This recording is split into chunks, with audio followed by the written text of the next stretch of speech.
everyone, it's the Super Show! It's just Mikwo here today, and welcome to... I don't even know what to call this, but we're going to be taking a look at the Build It, SpongeWard, Squidward, and Patbob figures, which are Lego. If they have, like, any specific branding on them at all here, besides Nickelodeon. And the fact that this is Nickelodeon branded, like, fake Nickelodeon, this makes me think that Lego wants Nickelodeon SpongeBob back, and Nickelodeon doesn't. That's the way I've been seeing it for a while now. I mean, they denied the project. Nickelodeon keeps airing, Nickelodeon keeps airing, Nickelodeon keeps airing, Nickelodeon keeps airing, Nickelodeon keeps airing, Nickelodeon keeps airing, Nickelodeon keeps airing, Nickelodeon keeps airing. Maybe in hopes that they'll want to strike a deal. But they got desperate and they went for the knockoffs. He's so desperate, my god, so desperate to get SpongeBob back! So, I am interested to see what the quality is on this. Of course, we do have 3 of them here. I'm not sure if there's any more, but for now we just have SpongeWard, Patbob, and Squidward, and all these builds look super awkward. So I'm really excited to get them in hand. They come in these eggs for some reason. That's something I probably should mention. I don't know what the egg is about, if you're hatching them or something. And the egg has studs on the bottom of it, which is also a choice. If you're wondering the compatibility with Lego, we can take this Hodder figure here. And it might be even like a little trickier to get him off of there. Like that, maybe. I am interested to see how the rest of the build will actually compare to Lego. All of them say 77 bricks here, so I don't know what that means. I guess, well, I mean, obviously more than 70. But why don't they just put the actual piece count? I don't know. Anyway, we're gonna try to get into these now, starting with SpongeWard here.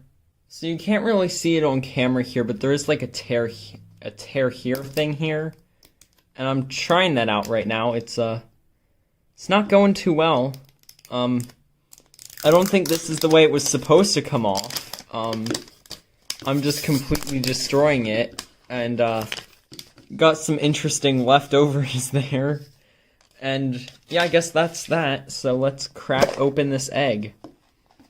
And here we go. Got some interesting leftovers. Got an instruction booklet here. Again, 77 bricks. And wow, he actually comes in a few separate bags here. So we have this bag. They're not numbered or anything. There's this bag. And then there's this bag, which has some interesting leftovers. Stop! It does appear that this face here is a print. And that print, that looks pretty. So I am interested to see how this will be building it here. I'll probably time-lapse it, but like break in between just to talk about how the build is, because I have a feeling this is going to be quite the experience. Opening up the instructions here, it appears that the bags do have some formatting to them. It goes legs, body, legs, body, legs, body, legs, body, legs, arms. Am I missing something there? Because there's 4 bags. These instructions look super complicated, so let's get into this. Let's hyper build this guy.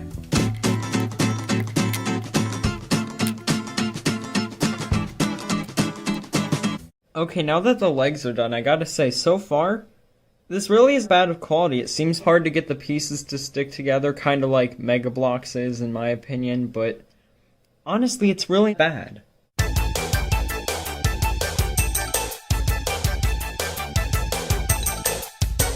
Okay, I had to pause again because this is a piece.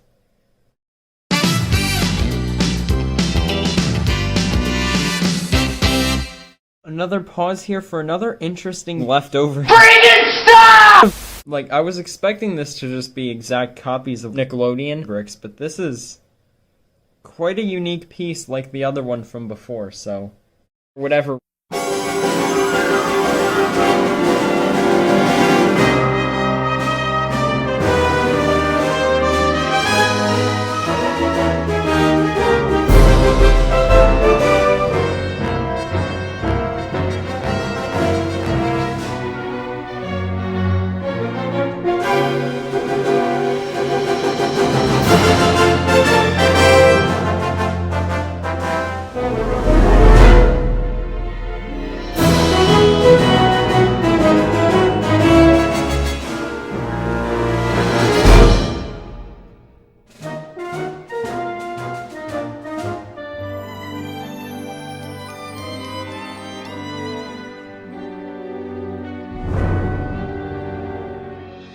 Okay, SpongeWard is done. That took way longer than 77 bricks because it was kind of hard to put the pieces on, and I actually messed up the arms, which is why they're not arms. So something I noticed with SpongeBob is that the boxes do have these red labels, or the bags have these red labels that are like extremely red. All three of them have been built. If you want to see a time-lapse of SpongeBob's build, that will be up on Meek20. I didn't include a time for Squidward anywhere though because I had a lot of trouble building him, and we'll get to that more later, but let's take a look at all of them individually, starting with SpongeWard. This is actually my favorite of these three builds. I know that all of them look kind of bad, and especially like the top of his head. I also think the arm placement in itself is weird. Like, he looks fine now, but his posability is this, and that looks kind of weird. I think it's funny though, and I love it. But that's just a weird design choice to me, and I definitely think this is the best value for your $5. SpongeBob is probably the worst of the three builds, at least like design-wise. He just looks really weird, and I get that SpongeBob is like a very hard character, but he can't even stand blank.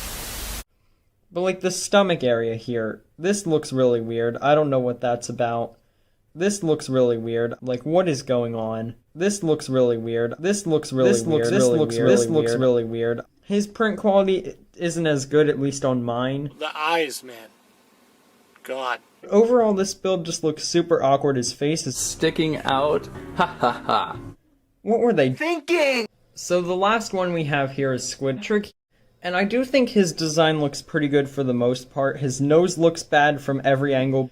And he does have some awkward gaps, and like the section looks pretty awkward there.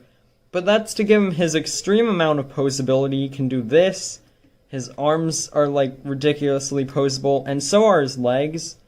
And for me personally, this was a nightmare to put together. I'm not sure if there was a problem with my copy, because I did talk to my friend Meek20, and he said he didn't have a problem building this because he also got these figures. So maybe it's just my copy, maybe I just cannot build, but be warned, he might not go together very easily, and he might not stay together very easily either. Overall, I think these are as bad as you might expect. The building process might be the most fun thing, and the quality, of course, is not going to be as good as Nickelodeon, but I think they're terrible. Especially SpongeBob, his build is so bad, I would not recommend buying SpongeBob. Under no circumstances! Because it's not worth spending time on this build. It's kind of complicated. The pieces are a little bit harder to put together. And you get this monstrosity as your end result. So I'd say stay away from SpongeBob. I'd say SpongeWard is definitely a good purchase. For $5, I mean, why not? He's Stupid. I would not recommend him. That's a great addition to your collection, I'd say. Even though it's not official, it's just a fun little thing to have. Squidward is a bit of a gamble because you might have a lot of trouble building. And if you actually plan to, like, play with these, I wouldn't recommend him because he does, like I said, fall apart pretty easily. So overall, SpongeWard's the best, Squidward's probably second, and SpongeBob's Just dreadful. So I hope you guys enjoyed the review of these knockoffs, and I will see you all in another video.